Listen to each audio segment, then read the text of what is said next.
ত্রিলোচনপুর নামে এক গ্রামে একটি মধ্যবিত্ত পরিবারে রিঙ্কু নামে এক মেয়ে তার পরিবারের সাথে বাস করত। পড়াশোনার প্রতি তার কোনো আগ্রহ ছিল না। পড়তে তার একদমই ভালো লাগত না। সে শুধু পুতুল নিয়ে খেলতেই বেশি পছন্দ করত। ধীরে ধীরে রিঙ্কু বড় হতে লাগল। সে যখন ক্লাস 5-এ পড়ে তখনও তার খেলার প্রতি ঝোঁক কমেনি।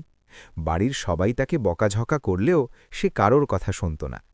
রিঙ্কুর মা তাকে প্রায়ই বলতো, ওরে, তুই বড় হয়ে গেছিস, এবার লেখাপড়াটা কর মা, তোর বয়স আর কমছে না, সময় তো কারোর জন্য অপেক্ষা করে না, তাই যখন যে কাজ তখন সেটা করা উচিত। কিন্তু রিঙ্কু এসব কথা গুরুত্ব দিত না। সময় গড়িয়ে গেল। রিঙ্কুর বয়স যখন 15 বছর, সে তখন 10ম শ্রেণীতে পড়ে। এ সময় তার মোবাইল ফোন দেখার নেশাও বেড়ে গেল। মাঝে মাঝে একটু আধটু পড়াশোনা করত ঠিকই, কিন্তু তাতে তেমন কোনো লাভ হতো না। একদিন পরীক্ষার হলে প্রশ্নপত্র দেখে তার চোখে জল চলে এলো। সে বুঝতে পারল এই পরীক্ষায় ফেল করলে আগের মতো আর পরের ক্লাসে উঠতে পারবে না। তার ভবিষ্যৎ অন্ধকার হয়ে যাবে।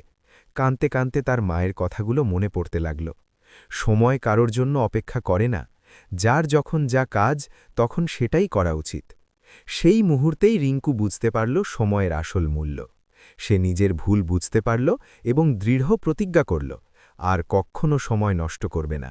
এরপর থেকে রিঙ্কু মন দিয়ে পড়াশুনো করতে শুরু করল এবং ধীরে ধীরে নিজের জীবনকে সঠিক পথে এগিয়ে নিয়ে গেল।